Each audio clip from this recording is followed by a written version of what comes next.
Before words are spoken, emotions are felt.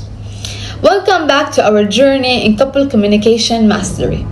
In Chapter 1, we explored the foundation of healthy communication, why it matters, the traps to avoid, and the importance of listening.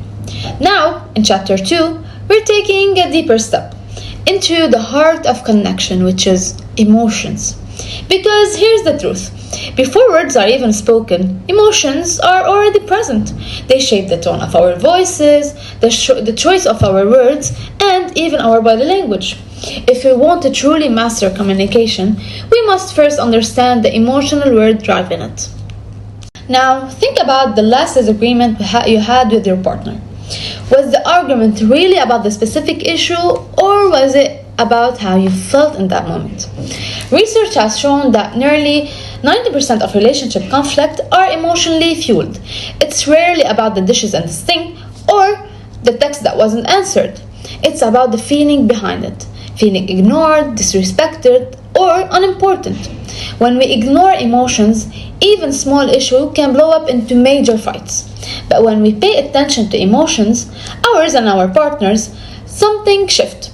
We create space for understanding, compassion, and intimacy. This is why emotional awareness is the foundation for every strong and healthy relationship.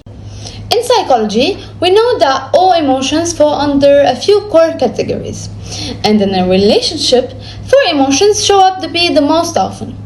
We have anger, which usually means a boundary has been crossed. For example, your partner may feel angry because they felt dismissed. We have sadness, which often signals lose or need to be comfort. If your partner seems withdrawn, sadness may be the real feeling. We have also fear, which reveals insecurity or a sense of threat. Fear might sound like jealousy or worry about losing connection. And finally, we have joy, the emotion of closeness, appreciation, and shared love. When we learn to see these emotions beneath the word, we stop reacting to the surface and start responding to the heart of what really happened. Now, let's look at what happens when emotions are ignored.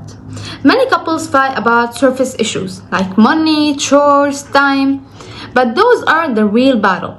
The fight about money is often about security. The fight about chores is really about feeling respected. And the fight about not spending time together is about feeling valued and prioritized.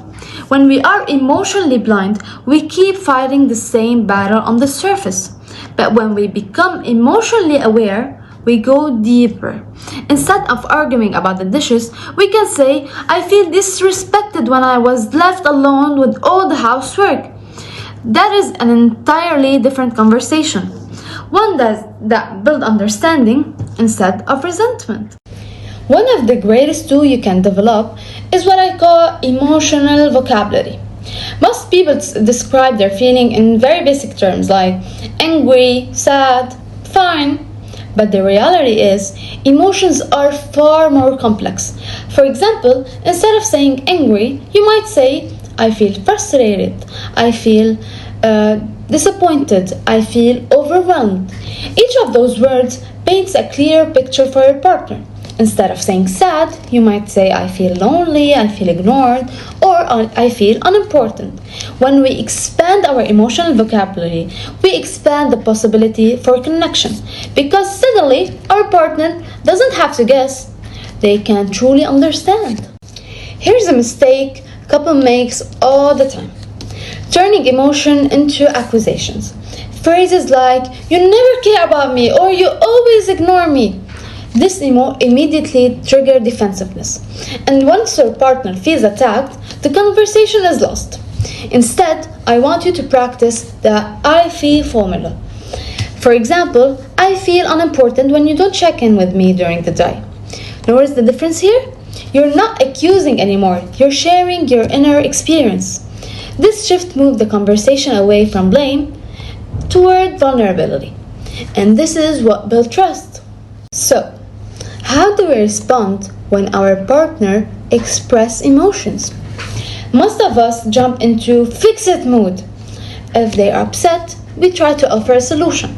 But here's the secret. Most of the time, they don't want a solution. They want understanding. The best first step is to acknowledge their feeling. You might say, I can see this really matters to you, or that sounds painful, tell me more.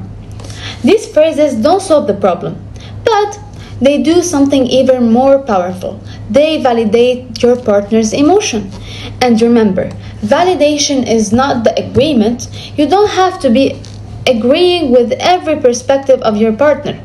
You're simply saying, I see you and I hear you, and what you feel matters. That alone can transform the conversation.